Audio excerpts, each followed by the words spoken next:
Lagi rame masalah yang gue takutin adalah netizen. Gila! Netizen Indonesia kalau udah cancel nggak main-main. Lu pada hati-hati lu kalau jadi orang terkenal ya. Emang bener mesti hati-hati banget sumpah. Netizen adalah raja dan ratu, anjay. Itu CEO dicari seluk-buluknya sampai ya Allah, sampai dilaporin ke orang pajak. Memang netizen Indonesia yang menentukan hidup seorang artis atau influencer. Gue tidak menyinggung pihak manapun, sekali lagi gue tidak menyinggung pihak manapun ya, karena gue nggak peduli tentang itu. Gue sedang membicarakan Ruben dan janda pubernya itu. Ya, ingat itu, di garis bawahi. Siapa juga yang mau duit 200 juta lo? Berapa? 30 menit? Sekarang gimana? Udah nggak ada tuh 30 menit 200 juta, udah nggak ada kan? Makanya kalau lagi ada di atas itu gak usah sombong. Jatuh kan? Nggak enak kan? Gue ini bisa kayak gini ya, kenapa? Karena gue abis ngeliat Ayu Ting Ting. Iya, brownies kalau nggak salah pas gue seru-seru lagi break nih gue kerjaan. Terus gue ngeliat si Ayu Ting Ting sampai nangis. Kenapa? Karena kayaknya gue tahu deh perasaannya si Ayu Ting Ting. Kenapa? Ya karena dia janda.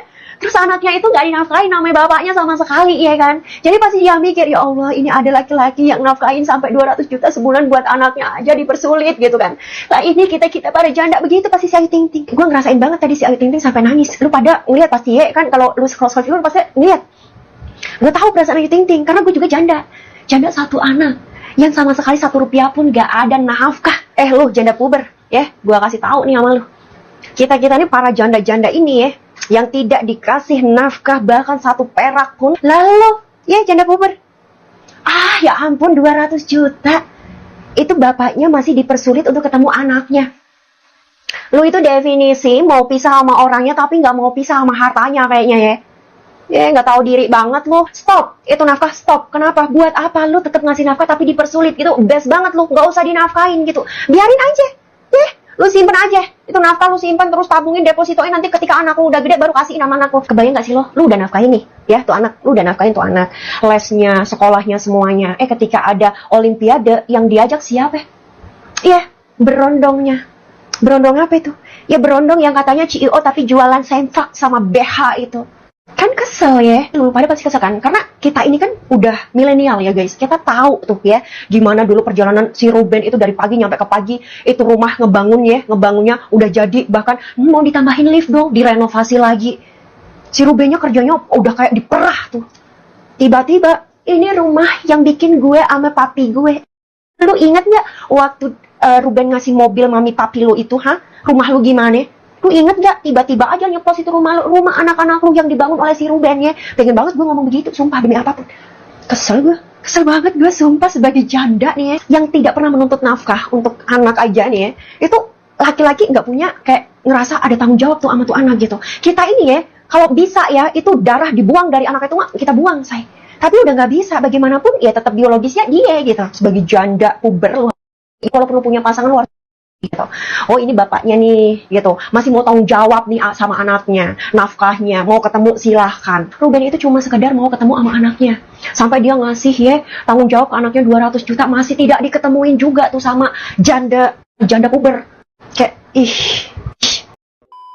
kata-kata seperti ini, 200 juta itu kecil, hanya beberapa jam live ya, gak perlu duit dari orang. Saya nggak tahu itu ditujukan untuk siapa, karena pada saat itu dia lagi live ya. Tapi kalau ini ditujukan kepada Ruben Onsu, saya mau bilang kepada Ruben Onsu, gimana kalau kamu minta kepada pengadilan lah atau perlindungan anak lah untuk kamu merawat anak kamu selama 1 tahun tanpa kamu memberikan apapun kepada kita. Akan lihat sama-sama apakah 200 juta yang kamu berikan itu kecil nih atau dia jadi kewalahan.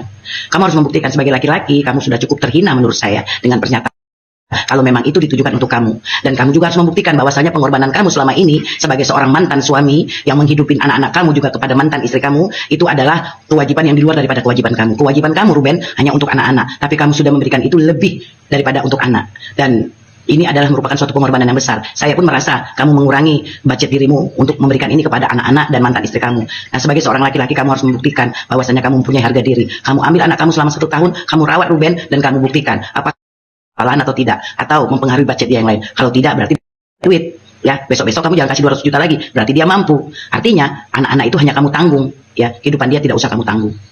Memang seperti itu. Supir anak kamu yang tanggung, supir dia nggak usah kamu tanggung. Ya, kebutuhan anak kamu penuhin, uang sekolah kamu bayarin semua. Kebutuhan anak cukup kamu hitung.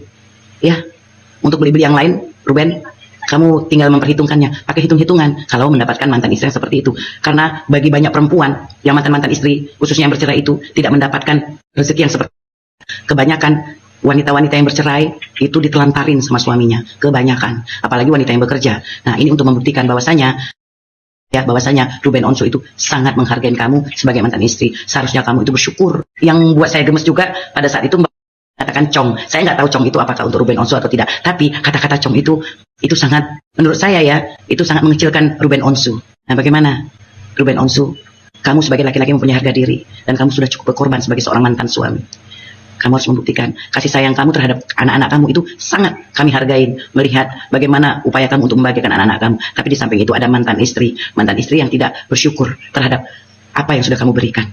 Kamu harus buktikan karena kamu laki-laki dan kamu tidak boleh dikecilkan. Karena kamu adalah laki-laki yang sangat bertanggung jawab. Buktikan, Ruben Onsu. Nyonya S, itu tuh Nyonya S-nya si OTO. Padahal nih gue ini adalah pembela wanita-wanita yang terzolimi. Tapi untuk si gender satu ini kayaknya gue gedek banget dah. Gedek lah ya, kan kita tahu semua ya, kita tuh lebih kenal Ruben daripada elo Nyonya S. Pakai kata-kata cong lah, lu kan dari dulu emang begitu ngeliat dia, ya kan? Kecuali dulu tuh dia tuh badannya kokor gede gitu, terus tiba-tiba pas berjalannya waktu nikah sama lu bertahun-tahun terus langsung jadi lemah lembut, baru lu bilang lu gak sadar. Lu dari dulu ngeliatnya kayak gitu. Kita semua nih fans-fansnya Ruben dari dulu tuh ngeliat dia tuh kayak gitu, emang tuh lembut, dia itu orangnya. Sadar lah ya, seenggaknya lambung lu tuh pernah terisi yang enak-enak dari si Ruben. Terus gue kayak ngeliat tingkah laku lu tuh, si Nyonya S juga gedeg banget. Gue kayaknya perasaan dah. Siapalah anda Nyonya S tanpa Ruben? Debu. Soalnya gue gak kenal elu. Gue nih ya, gak kenal elu. Nih yang orang awam banget aja gue gak kenal elu. Orang-orang nih gue tanya juga dulunya gak kenal elu. Pas lu lagi kawin sama si Ruben, baru dah tuh kita semua kenal sama elu. Udahlah, jangan kebanyakan gaya pokoknya dah Nyonya S. Netizen udah pada gedeg ngeliat lu, randang rendeng. Apa tuh namanya? Nglayar-nglayar apa sih namanya tuh kalau begitu-begitu? Sungguh tidak pantas. Tidak pantas. Apalagi tuh ya, adiknya si Nyonya S vokal banget, vokal ya kan, vokal bener dah lu. Lambung aman, lambung. Ibarat kata orang yang dulunya pernah diisi lambung yang enak-enak sama si Ruben ya kan, bisa tidur nyenyak gara-gara si Ruben ya kan, di kasur yang enak. Itu sadar, sekarang lu ngata-ngatain lu dasar. Gregetan banget gue. Kesian kalau menurut gue Ruben, dia orang baik lu menurut gue nih, walaupun gue itu cuma ngeliat dia di TV, cuman dia udah gitu udah kelihatan lah ya, dia tuh orang baik gitu loh, jarang punya masalah sama sesama artis. Tiba-tiba ujuk-ujuk lu datang terus lu mau ngomong nih, awas rahasianya gue kasih tahu. Nggak kaget gue sama rahasianya Ruben, nggak kaget, emang dia tuh begitu ya kan, lembah lembut emang dari dulu, dari awal gue tahu dia di TV ya kan. Masa lu mata lu buta sih? Lu kawin udah berapa lama baru sekarang keluar-keluar cangcong dasar. Habis manis setelah dibuang, mentang-mentang ada tuh roti cek juga tuh si papa, cek juga, jangan-jangan dia lagi yang keker-keker, ntar lu lama-lama kaget totonya dia. Makanya jangan sok gaya deh lu ya. Lu gedeg banget gue malu, kayak ngata-ngatain orang gedeg banget gue. Gregetan banget tuh sama si Nyonya S yang satu itu. Tenang Ruben, ya kan? Walaupun lu lemes, kelemer-kelemer, terus lu tulang lunak, tetap orang taunya lu daripada dia. Kagak kaget, kagak usah tuh yang namanya peduliin dia itu ya. Guys, saya punya cerita dongeng dan itu disampaikan langsung oleh teman saya. Dan dia mendapatkan informasi itu dari teman gurunya, yaitu seorang perempuan yang baru saja bercerai dengan suaminya. Dan si perempuan ini mendapatkan cerita dongeng itu dari mantan suaminya. Karena kebetulan mantan suaminya pernah menempuh pendidikan di negara Taiwan, yaitu pendidikan bahasa Mandarin untuk periode 1 tahun. Tapi sebelumnya kita baca dulu statement pertama. Ada banyak sekali dugaan-dugaan ini itu yang berhasil dibongkar oleh netizen. Nyonya, lupakah Anda saat dulu hendak casting untuk audisi girl group? Di antaranya pakai motor sederhana oleh ayah Anda. Rumah Anda diliput media di gang sempit dengan kondisi berantakan. Ibu Anda sedang membuat kue untuk dijual dan dijajakan. Serta adik Anda tak terlalu membantu, alias malas. Pria yang Anda sebut Anjong itu adalah pria yang mampu memberi rumah di kawasan elit dengan mobil pribadi yang mewah. Dialah yang mengangkat Anda dari jurang keterpurukan. Ini cerita dongeng. Alkisah ada seorang wanita yang dari dulu sampai sekarang suka cari om-om, merubah hidup dengan menikahi orang kaya. Di sanalah pencitraan itu dimulai dan berubah menjadi ibu peri yang sederhana dan down to earth. Tapi kebiasaan mencari ono-ono tetap dilakukan, bahkan merambah ke dunia yang bukan ono-ono. Intinya dia tidak setia sama satu pria. Ini kemarin saya sudah baca tanggapan dari netizen terkait statementnya Koko Hiroshima itu. Konon katanya wanita ini pergelangan tangannya penuh coretan lukisan. Sama pria yang jadi suaminya pernah membawanya ke luar negeri untuk pengobatan. Perjuangan dari seorang pria untuk seorang wanita yang suka melukis tangannya lewat goresan tinta. Dongeng berikutnya dari Hiroshima. Ada king yang melambai dan ada queen yang tukang selengki. King tetaplah king, pundi-pundi tetap dinanti. Melambai tapi pernah memberikan kenikmatan kepada queen secara lahir maupun batin. Walaupun king ini lembut, tapi dia pekerja keras. Dan konon katanya pernikahannya itu bukan atas rasa cinta, tapi kesohoran, harta, dan tahta. Cerita berikutnya, ini bukan dongeng, tapi cocok logi. Dan ingat, YTT aja. Dua pangeran ini kan bersaudara. Dan sekarang pangeran itu lagi berselisih paham. Ngambek satu sama lain, gak mau ngobrol. Apalagi bertemu, sudah sejak lama. Hal itu dipicu dua putri bersaudara. Kekuatan hasutannya sudah terkenal seantero kerajaan. Perang dua pangeran bersaudara selalu terjadi dan semakin menjadi-jadi. Dan si adik pangeran ini malah membela dua putri tersebut. Bukan saudaranya yang dibela karena mereka sedang berselisih. Jadi secara otomatis dia membela dua putri itu dan rela untuk meninggalkan saudara kandungnya sendiri. Dilanjutkan dengan novel Cerita di Siang Hari. Wanita ini kan ngakunya pintar, cerdas, berkelas, dan katanya layak jadi dosen. Sekarang wanita itu sedang mengambil perkuliahan di salah satu universitas di negeri antah berantah karena katanya pengen jadi dosen bahasa antah berantah. Tapi ternyata ada salah satu netizen, katanya temannya si putri ini, dirinya itu tidak lulus kuliah. Lalu ijazahnya bagaimana? Dia minjam ijazah temannya untuk diduplikat. Dengan tujuan apa? Untuk memberitahu ayahnya, ayah saya lulus nih dari universitas antah berantah. Nggak taunya itu ijazah hasil duplikat dari temannya. Yang kasihan di sini ayahnya karena selalu dibohongi. Dongeng berikutnya dari Hiroshima. Seorang wanita biasa akhirnya menjadi ratu, diangkat dari bawah walaupun minim prestasi. Banyak kekurangan dan masa lalu yang sangat kelam. Sebelum diangkat derajatnya, ternyata dia terbiasa putus sekolah. Dan dia sangat excited untuk menikmati dunia malam dan menemani ono-ono. Secara bebas. Dunia bebas, dunia gemerlapnya malam. Dengan iringan musik dangdut, musik dugem maksudnya. Coretan-coretan di tangan menjadi bukti betapa barang harap itu menjadi teman ratu saat belia dan tumbuh dewasa. Karena suka narkocoy, si ratu ini sampai rela melukis tangannya, mungkin lagi adiksi. Jadi rela untuk melukis tangannya sendiri, sampai keluar cairan merah. Yang rawat siapa? Ya pangeran itu juga. Kemudian ada cerita dongeng tentang si dugong. Kita bercerita tentang dugong. Dugong ini kan hewan. Karena ini cerita dongeng, jadi mohon tetap diterima. Karena di sini ada istilah selengki. Dugong ini kan lagi kuliah juga di Universitas Antah Berantah. Ternyata dia selengki sama satu teman kuliah. Dugong betina ini sudah punya dugong laki. Tapi karena kepincut dengan teman satu kuliah, akhirnya dia selengki. Tapi dugong jantannya ini belum tahu kalau dugong betinanya selengki. Bentar. Yang kuliah kan ada 3 dugong. Yang 2 dugong betina dan yang 1 dugong jantan. Maksudnya dugong betina dan dugong jantan ini yang menjalin hubungan gelap atau bagaimana? Atau dugong jantan yang lain?